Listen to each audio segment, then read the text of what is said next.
Hello everyone, welcome to another one of my videos. This is a little bit different tonight. I'm just showing you part of the restoration I do. It's a small part. I've tried to film it before, but it's never gone well.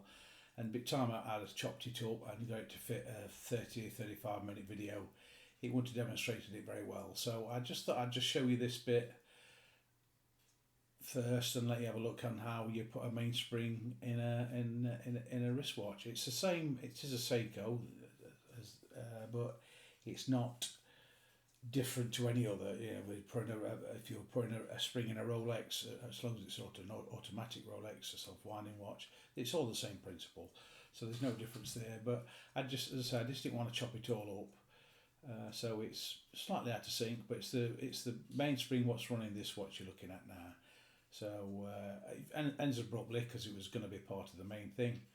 So I'll just make an introduction now and say thank you for watching it, and I hope it's been interesting enough for you just to click the thumbs up. That's always good, keeps you going, and thank you. I hope you enjoy it and learn something or just find it interesting.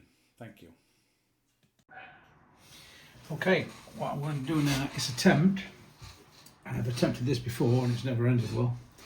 We've got to put this spring, you can see here, inside this barrel. We've got to coil it up, put it in there, and we've got to make sure we coil it the right way. And how I do that is with this device here. It comes in 3 parts. This is basically just the handle, and this is the plunger. That fits in there, it gives you a handle, and we wind the spring inside there. Then we place it in this, and then we just press, and that shoves it into the barrel. But first I have to wind it on with this device here. When it goes well, this goes well. When it doesn't, the spring jumps around the room a little bit. So what we need to do, just give me a sec, I just need to just remind myself how it works. So that fits in there. This handle's got a little hook on it where I attach that to it, and then I turn it that way, and it winds it into there. It's tricky, but you quite like doing it because it's getting easier. But one thing you always do, and I sound like some plonker off telly, but you always wear I wear glasses. Excuse me. I wear glasses anyway. I always have a visor on, but you would wear eye protection because they are under a surprising amount of power. Look at this bloody chair. So once I've done it and popped it, I'll grease everything up and insert it in the barrel. So bear with. Oh shit! I ain't put my gloves on.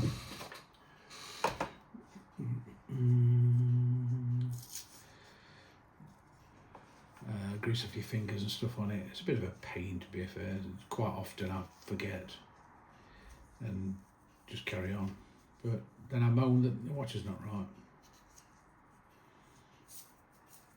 No one said they're forgiving. Okay, well I'll stick one on my thumb. Surprising how many you buy. I don't know, about 1,000 in a pack. It's surprising how quick they go down. Right, this is the first bit I've got to do. The hook goes that way. I turn it that way, so the hook goes the other way. So I look at the spring, and that's got to go that way to wind. So I slide that on there. This is the critical. Get this bit right, it goes in. If you don't, you struggle. That's got to sit on that hook, and then you've got to get it off when it's wound. And then we have to put this in here, and it's got a little cutout. It's got a little cutout there, and that's for the side of this spring to come out. So what I've found best to do is get that lined up and rotate it to the X of the spring, which is about here.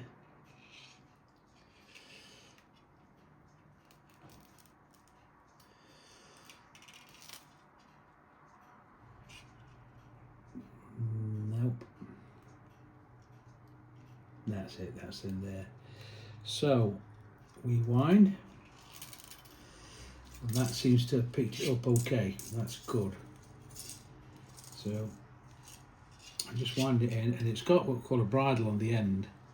You can't see it. It's like an additional piece, and that helps to hold it to the barrel wall, because this is a self-winding watch. It's not. You can't have a fixed spring on a self-winding watch because it will overwind. So you have to wind it in. Oh God, this is hard trying to get on camera. And then I have to feed this thing into the barrel assembly, because it won't go in. So the timing. Oh, not bad. Not bad. So we're going to wind it in. Start putting that bridle in now. Wind it all the way. Now that has gone in tree. So I'm going to take the tension off. And this is the fun bit. You've got to pull it out. But it hasn't got to you've got to detach it from the hook. So I have done this several times, and it hasn't, and it jumps out like looks like that sealant thing when it puts the heat on it.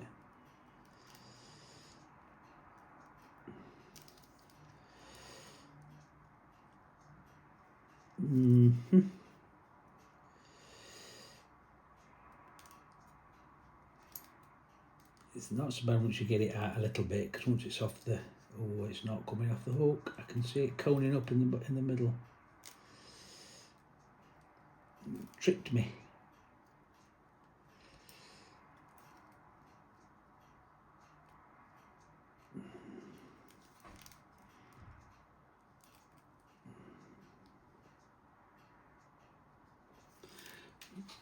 I don't think it's coming off. I think it's.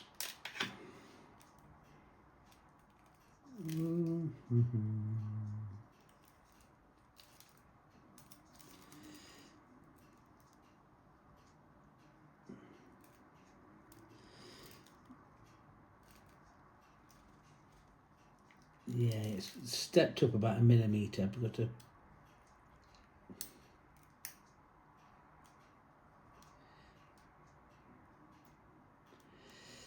I think I've got it.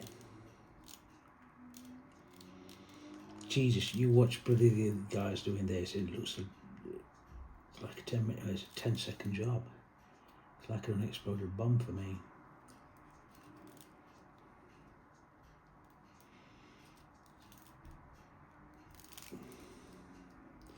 Right, here we go.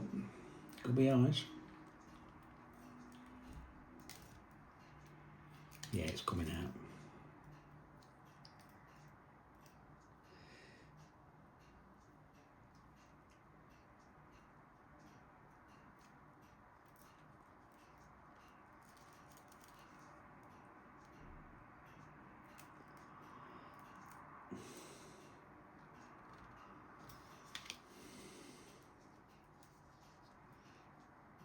We're out.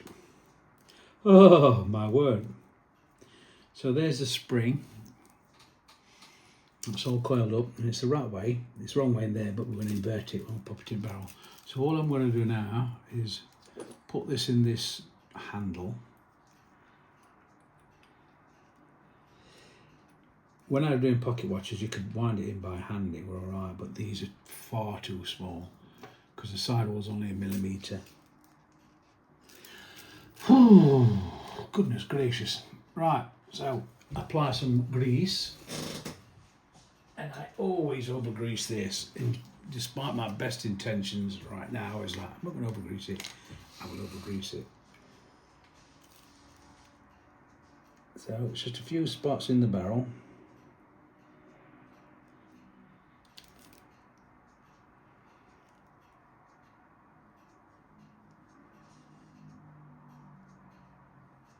Particularly around where the arbor sits. Arbor, ooh, that was good fun. Right, a few spots there. Now a few spots on the actual wall.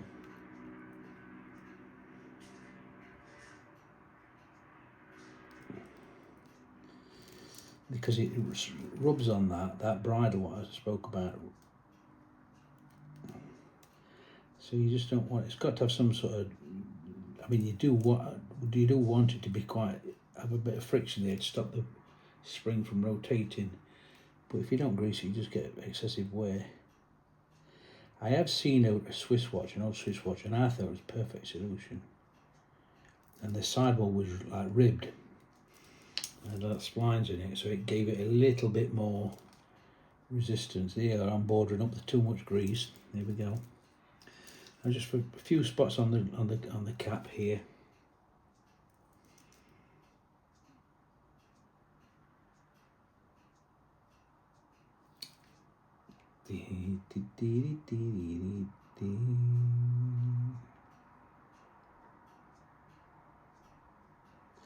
Ooh.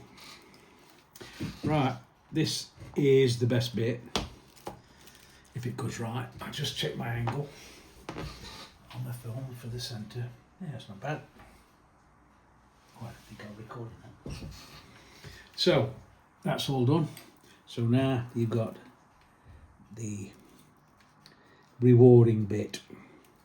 What I'm going to do is line that up in there, and then I'm going to push this plunger, spring moves into there, with apparently a satisfying thud. So I'll shut my gob and I'll see if you can hear this satisfying thud. Here we go.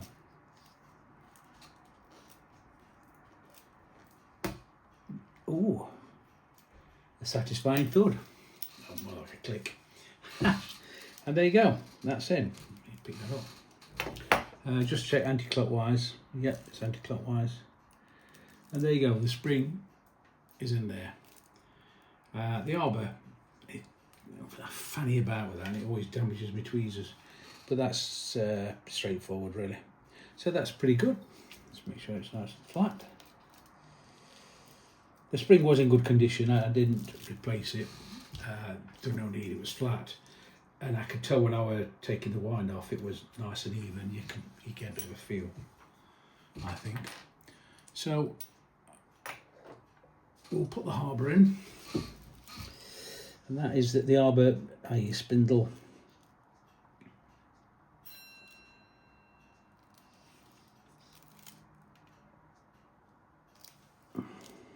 I have fanned about with these loads, and I've just been trying to put it in the wrong way. And you want to try doing that, you sort of wrestle with it and hook it in. I'll give one attempt, but I'm going to stop in a moment.